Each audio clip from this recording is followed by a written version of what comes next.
कहानी नीरू की है। पंजाब की नीरू की शादी दिल्ली के राहुल से होती है। दिल्ली कितना बड़ा शहर है ना, लेकिन आप लोगों का घर तो बहुत छोटा है। हमारे पंजाब में तो ये बड़े बड़े घर होते हैं कि मजा ही आ जाता है। कोई बात नहीं नीरू, मैं भी तुम्हारे लिए बहुत बड़ा मकान बनाऊंगा बहुत जल्दी। नीरू के पिता जहाँ पंजाब के जाने माने व्यापारी थे, वहीं उसका पति राहुल दिल्ली में एक सिंपल नौकरी करता था। माँ, यहाँ तो घी मक्खन इतना महंगा है कि क्या बताऊं। मैं तो तरस ही जाती हूँ घी खाने के लिए। नीरू की माँ को ये सुनकर बहुत दुख होता है। मेरी बेटी को घी नसीब नहीं हो रहा है और ये बहू यहाँ बैठकर घी में शक्कर डाल रही है। देख वनिता, मैं साफ कह रही हूँ, इस घर में जितना घी आएगा उतना ही मेरी बेटी के घर दिल्ली भी जाएगा। अरे ये क्या बात होती है माँ जी? बेटी का उतना ही करो जो अच्छा लगे। अब क्या मायके से घी और मक्खन तक की सप्लाई करोगी आप? हाँ, मेरी बेटी किसी चीज को तरसे मुझसे बर्दाश्त नहीं होता।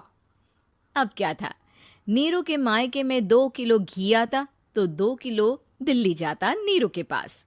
एक दिन, माँ बड़ी गर्मी पड़ती है दिल्ली में। इस घर में तो एक ही एसी है और वो भी ड्राइंग रूम में। सारा परिवार एक ही कमरे में सोता है। हाँ बेटा, वो तो हर घर की कहानी है, यहाँ भी एक ही एसी है। आ जाता है। माँ, थोड़ी देर में यहाँ कुछ प्लम्बर आएंगे मेरे कमरे में एसी लगाने, जरा ध्यान से लगवा देना ना माँ। ओए, ऐसे कैसे तेरे कमरे में एसी लगेगा? हाँ राकेश, एक बार बात तो कर लेता। अरे पापा, वो वनिता को गर्मी में नींद नहीं आती। ड्राइंग रूम में सबके साथ सोने में वो अनकंफर्टेबल है, इसलिए। अरे पूरे परिवार के साथ वहां तेरी बहन नीरू भी तो सोती है, वो नहीं हो रही क्या अनकंफर्टेबल? समझ रहा है ना? अगर एसी लगेगा तो एक दिल्ली में तेरी बहन के कमरे में भी लगेगा, तभी तू लगा सकेगा। राकेश वनिता को सारी बात बताता है। वनिता करती भी क्या, मन मार कर बैठ जाती है। माँ, ये लोग ठीक नहीं है, क्या करूं मैं? अरे बेटी, यहाँ आ जा, तू यहाँ आकर रह ले। अरे छोड़ दे ऐसे पति को। कैसे छोड़ दूं माँ? समाज क्या कहेगा, लोग क्या कहेंगे? वैसे भी मेरा एक बेटा है मयंक। अरे हटा बेटा, तेरी उम्र ही क्या है, इतनी परेशान रहेगी तो काम कैसे चलेगा? खैर, बात आई गई हो जाती है। माँ को लगता है कि नीरू ठीक है, तो वहीं नीरू के मन में एक ही लाइन चल रही होती है, यहाँ आजा। माँ ने तो बोल ही दिया है कि यहाँ आजा। बस मयंक थोड़ा सा बड़ा हो जाए, इन गरीबों को छोड़कर मैं वापस माँ के पास ही चली जाऊंगी। वो इसी सोच में देखती ही रह जाती है। हाय रे, कितना सुंदर लड़का है ये। अब क्या हुआ? मैंने कहा आपका दुपट्टा। तो खुद ही उठाकर दे दो ना।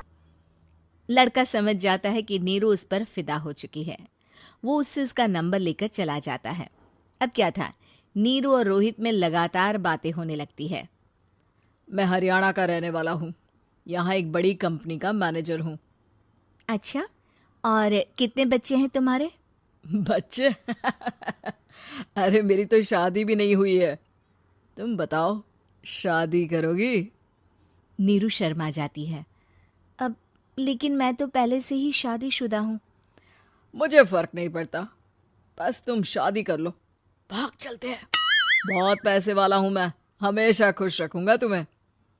नीरू रोहित से मिलकर सारा प्लान बना लेती है और फिर एक दिन घर से भाग जाती है। दोनों शादी कर लेते हैं। शादी के बाद, क्या बात है नीरू, तुम्हें परेशान सा देखता हूँ, सब ठीक तो है ना? हाँ, सब ठीक है।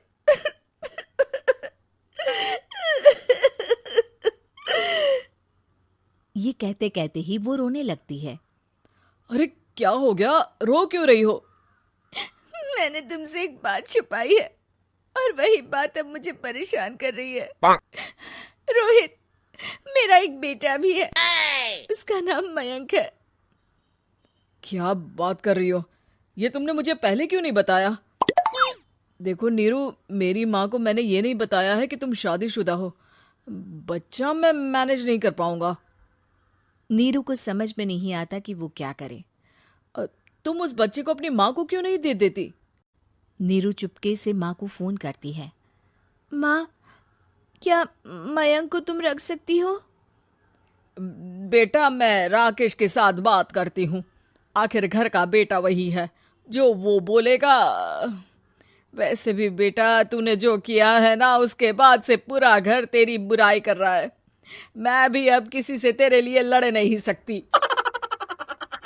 राकेश बेटा, नीरू ने तो जो किया बहुत ही बुरा किया, लेकिन मैं सोच रही थी कि क्यों ना मयंक को हम यहाँ ले आए। तभी वनीता बोल पड़ती है। वाह जी, ऐसे कैसे यहाँ ले आए? यहाँ क्या भंडारा भरा है? और जिस बच्चे की माँ ने नहीं सोचा, उसके लिए हम क्यों सोचे? नीरू को एक बार तो अपने बच्चे के बारे में सोचना चाहिए था ना। अरे लेकिन तेरे पास भी तो लड़का नहीं है ना वनीता। माँ, वनीता ठीक बोल रही है। कल को वो बड़ा होकर इसी घर का हिस्सा मांगेगा तो हम क्या करेंगे? माँ कहती भी तो क्या, वो चुप रह जाती है। वहीं नीरू का पहला पति कहता है। माँ, अगर आज भी वो वापस आ जाए तो मैं उसे माफ कर दूंगा। बेटा, गरीबी चीज ही ऐसी है, क्या करेगा। तू तो अब मयंक का सोच। वो बेचारा तो बिना माँ का हो गया। मयंक के खातिर तू दूसरी शादी कर ले बेटा। लोगों के लाख समझाने के बाद नीरू के पहले पति की शादी रिद्धि से हो जाती है, जिसके पहले पति से 2 बच्चे होते हैं। देखो जी, मैंने शादी सिर्फ बच्चे के खातिर की है। मैंने भी शादी सिर्फ बच्चों के खातिर की है। वहीं नीरू के दूसरे पति के मन में ये बात घर कर जाती है कि नीरू एक मासूम बच्चे को उसके खातिर छोड़ कर आई है। अब देखो नीरू, मुझे लगता है कि जो औरत अपनी कोख का बच्चा छोड़ सकती है, वो तो कुछ भी कर सकती है। कल को तुम्हें मुझसे अच्छा कोई मिल गया तो तुम तो मुझे भी बाय बाय कर दोगी ना। नीरू को अब उसका दूसरा पति ताने देना शुरू कर देता है। तंग आकर नीरू उसके यहाँ से भागकर अपने पहले पति के पास चली जाती है, लेकिन ससुराल में क्या लेने आई है नीरू, मयंक को? नहीं नहीं सासू माँ, मुझसे गलती हो गई, मुझे माफ कर दीजिए। नीरू, अब वक्त खत्म हो गया है, मेरी शादी हो चुकी है। तो छोड़ दो ना उसे, हमारा बच्चा है। मैं आपको अपनी माँ नहीं मानता। मेरी नहीं मान तो बात अच्छी है। नीरू मयंक की बात सुनकर समझ जाती है कि उसके पास अब ना आसमान रहा, ना ही